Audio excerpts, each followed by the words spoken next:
Hello there, ladies and gentlemen. This is L24 World News, and these are today's headlines. A joint statement was issued during the state visit of the Western Sahara's president to the Republic of South Africa, stressing the strategic partnership between the two countries in various fields.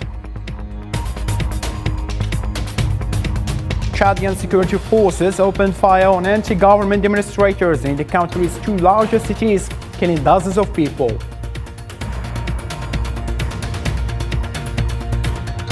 Liz Truss quit on Thursday after the shortest, most chaotic occupation of any British Prime Minister, after her economic program shattered the country's reputation.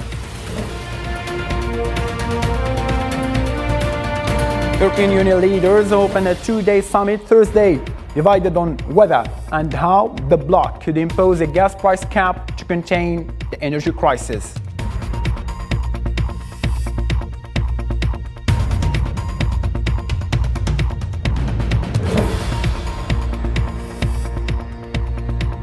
Hello there and welcome. I'm your host Abdurrahim Kashour, and those were today's top stories. First, Algerian President Mr. Abdelmajid Tebboune signed a presidential decree that includes the voluntary integration of members into Algerian National Retirement Fund system in response to the demands of the Algerian community, which raised the demand for insertion in the retirement system of President Tebboune during his visits abroad. Decree signed by President on the General Secretariat of the government and be issued later in the Algerian officials' newspapers. The Algerian Foreign Minister, Mr. Ramtana Mamra, received Thursday in Algiers the Norwegian State Secretary of Foreign Affairs, Erling Remstad, who is making a working visit. This meeting took place following the extended working session co-chaired by the two parties, during which the various spheres of the Algerian-Norwegian partnership were reviewed.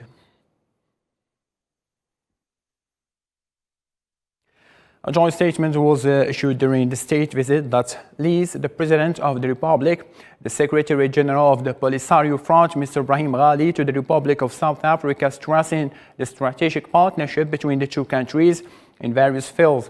The joint statement indicates that at the invitation of President Cyril Ramaphosa, the President of the Sahara Republic led a three-day state visit to South Africa, during which he met with President Ramaphosa and discussed issues of common interest.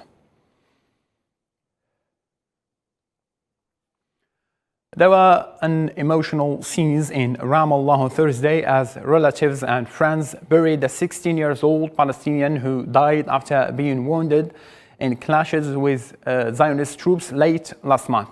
Mohammed Fadi Nouri was shot in the stomach by Zionist troops near the city of Ramallah in September, and officials announced the deaths earlier Thursday. Palestinians throughout the West Bank were also observing a general strike in response to the spiraling violence amid escalating tension between Zionist settlers and Palestinians.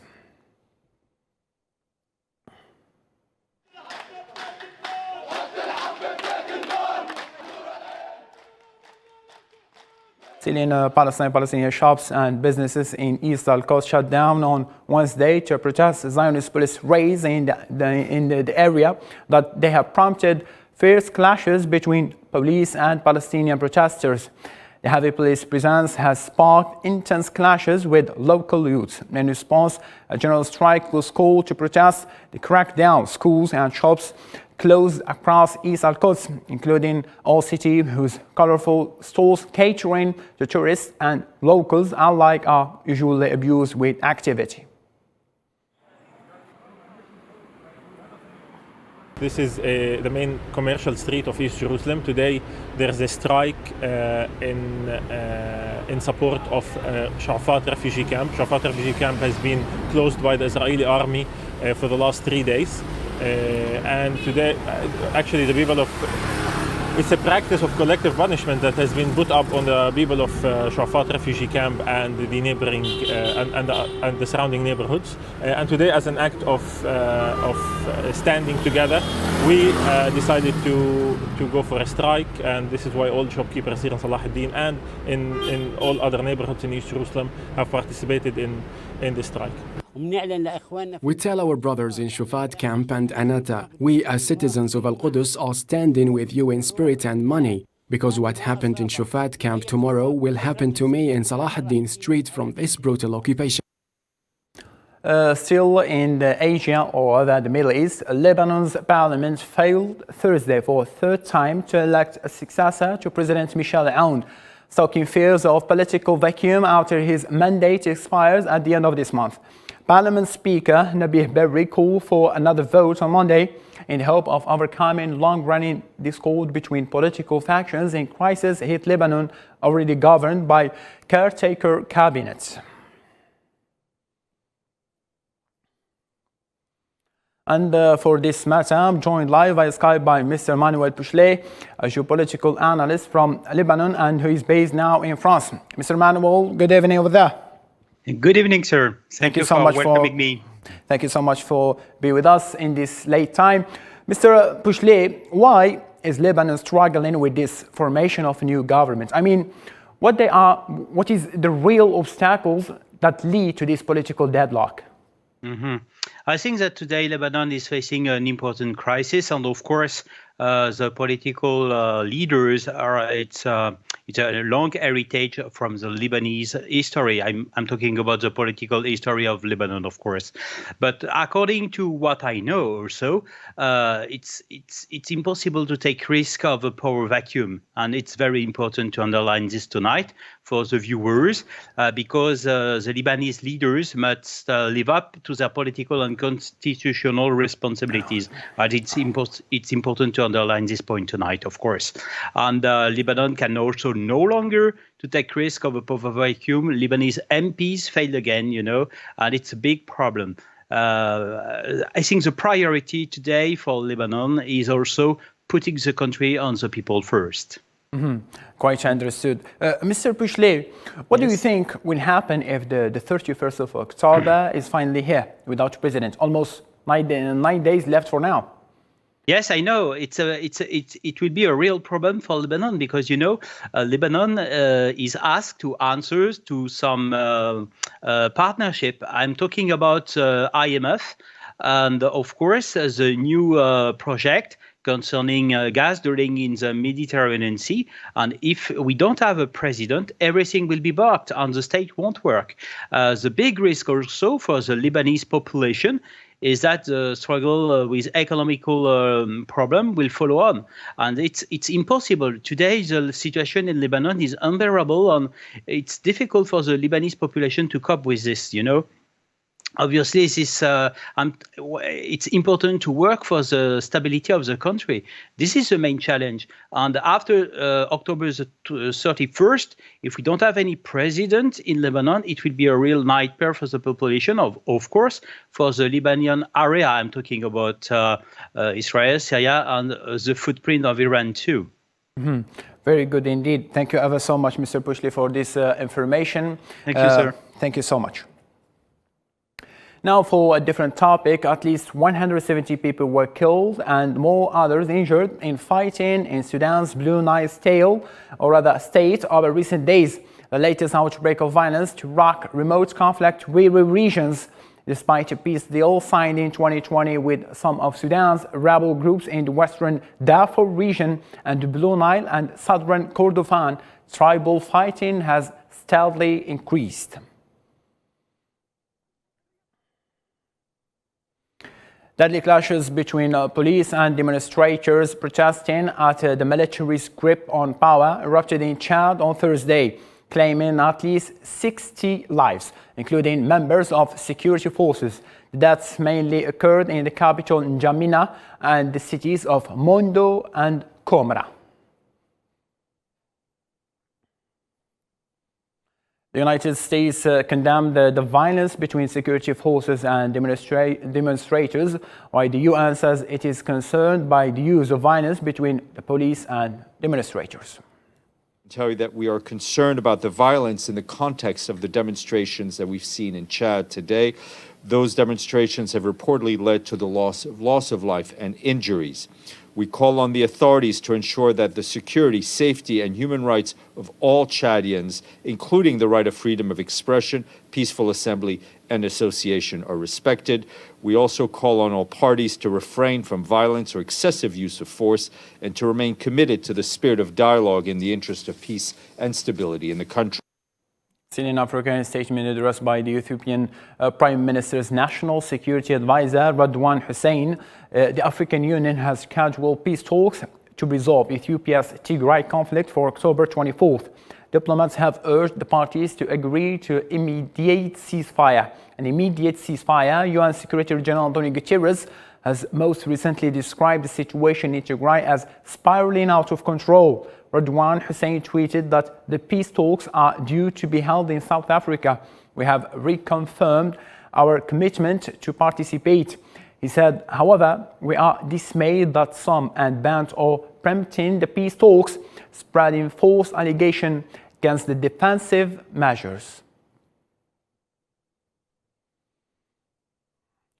European leaders are staging a difficult summit in Brussels Thursday and Friday, under enormous pressure to preserve that unity and find a constant solution to the energy crisis aggravated by Russia's military operation in Ukraine. Hassan Burkan.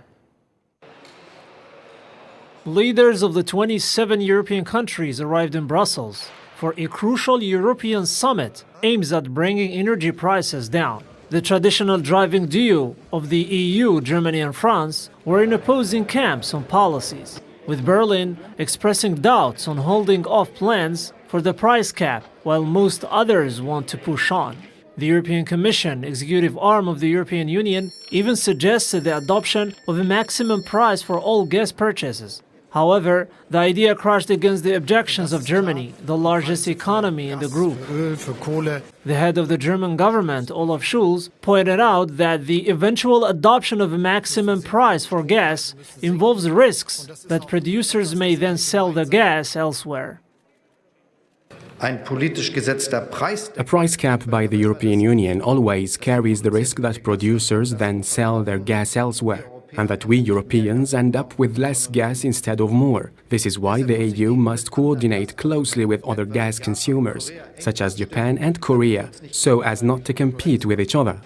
For his part, French President Emmanuel Macron says that despite strained relations with Germany, the two countries must strengthen European sovereignty. It's not good for Germany or for Europe that it isolates itself, and so it is important that on proposals which are the subject of fairly broad consensus. The 27 countries of the bloc have been discussing for several months how to deal with the exponential increase in energy rates. But now, with the approach of winter, they are faced with the urgency of adopting concrete solutions. The conflict in Ukraine has caused Russia to dramatically cut its supplies of cheap natural gas to European industries. The bloc faces the challenge of agreeing on a joint exit. The European Union Council's Czech presidency said that EU countries have adopted sanctions on Iran over Iranian-made drones supplied to Russia and used in Ukraine. Tehran repeatedly denied allegations that it has supplied drones to Russia as unfounded and unconfirmed. The Kremlin, meanwhile, says it has no knowledge of Russian forces using Iranian drones in Ukraine. There was a widely shared political agreement that the EU should react swiftly. Now that we have gathered our own sufficient evidence, work is ongoing in the Council in view of a clear, swift and firm EU response. Still in Europe, but this time in UK, British Prime Minister Liz Truss has announced her resignation following weeks of criticism from her opponents and even members of her own Conservative Party, and the resignation of two of her top cabinet picks. Nabil Khazini. It was never meant to be an easy journey for her. All has been made to survive, but the storm was so strong that she has been caught at a time when no other door remained open for her, except the last one Liz Truss has ever wanted to take, the exit. Given the situation, I cannot deliver the mandate on which I was elected by the Conservative Party.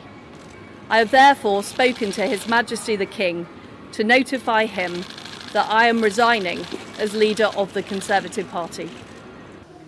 Her premiership journey was too short. The 45 days she spent at Downing Street made her the shortest-serving Prime Minister in the UK's modern history. This thunderclap adds to the economic turmoil and the political crisis, or rather, a historic turbulence of leadership that the UK knows, which has deeply shaken Downing Street and sent Westminster into chaos.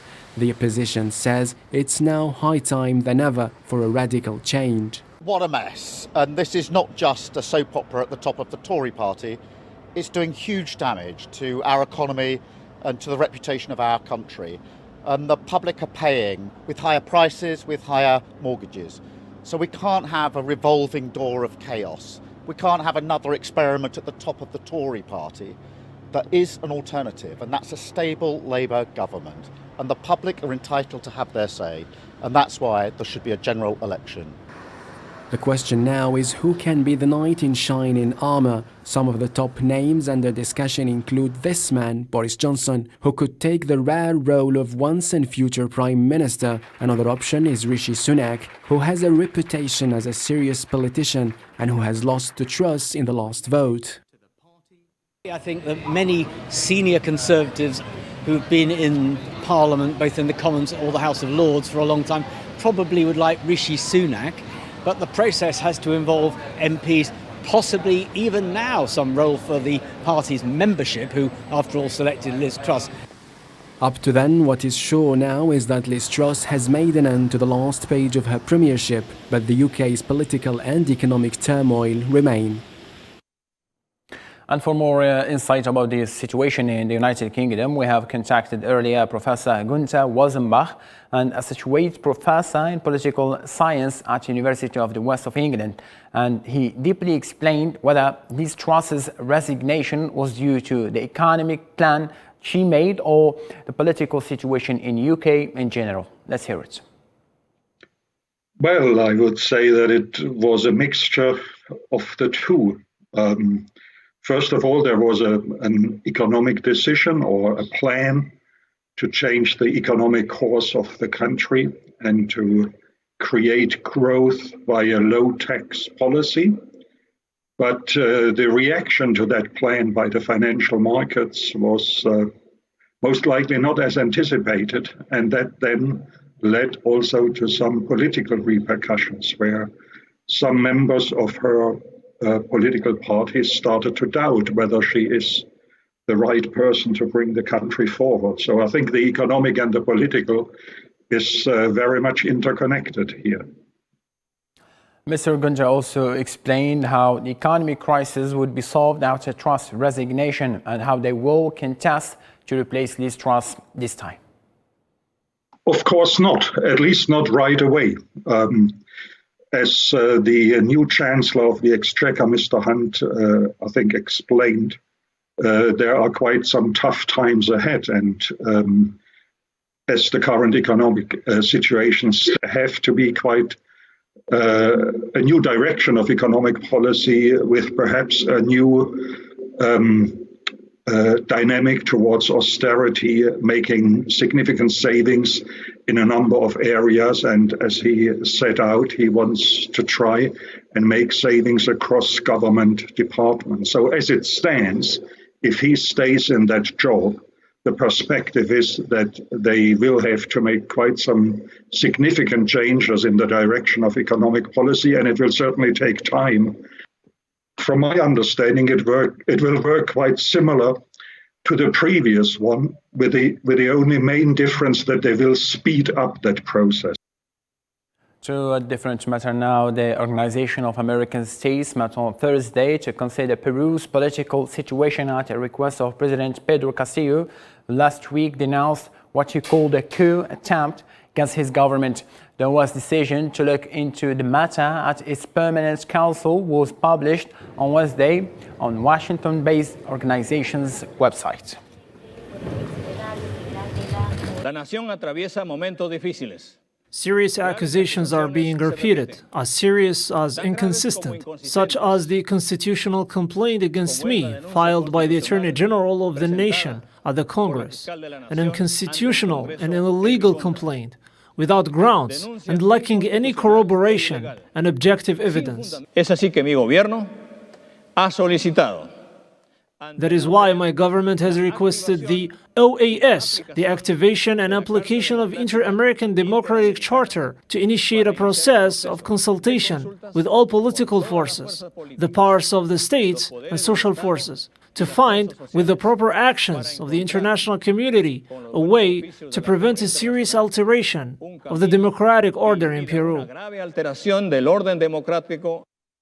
In the United States, emergency services are trying to contain a wildfire in Washington, causing evacuation orders in affected areas and smoke in Portland, Oregon. This comes as a string of wildfires darkened the skies Wednesday and Thursday in the Pacific Northwest, where residents experienced the worst pollution. The air quality was worse than in places like Beijing, New Delhi, and Lahore, Pakistan, which more frequently struggle with air pollution. The 12th International Festival of Symphonic Music of Algiers closed on this evening with the performance of its last two participants, the Russian and the South African orchestra. Zara Farjani in this report. Music lovers and fans of universal classical music seized the opportunity for a whole week to attend the shows of Algiers Opera, which presented 15 orchestras from different countries who've come to celebrate universal music in Algiers. We wanted to integrate our Algerian music into this diverse mix that constitutes all the music of the peoples, and we wanted through it to play a penal sequence written by the musician Sid Ahmed Bey to listen to all the Algerian prints. The International Festival of Symphonic Music of Algiers, in its 12th edition, witnessed the presence of a large number of audiences each of the 6 evenings of this event, dedicated to the works of the greatest composers in the world. I attended 4 events from the 6 events, and for me it was amazing. By the way, the best was the Russian orchestra and the orchestra from South Africa. Today, the Opera Hall swayed to South African and Russian orchestras, with masterful hands of maestros who led their concerts with a boosted energy and broad gestures, engaging the whole body in a perpetual movement and on the lookout for the slightest intonation or nuance. It's been a great privilege to be in Algeria. It's personally my first time in Algiers, and I definitely would like to say it's not the last time. What we try to do is balance what would be a traditional classical program with new compositions by South African composers. So I thought it's really important that African composers are performed internationally, but by that I also mean on African soil. I'm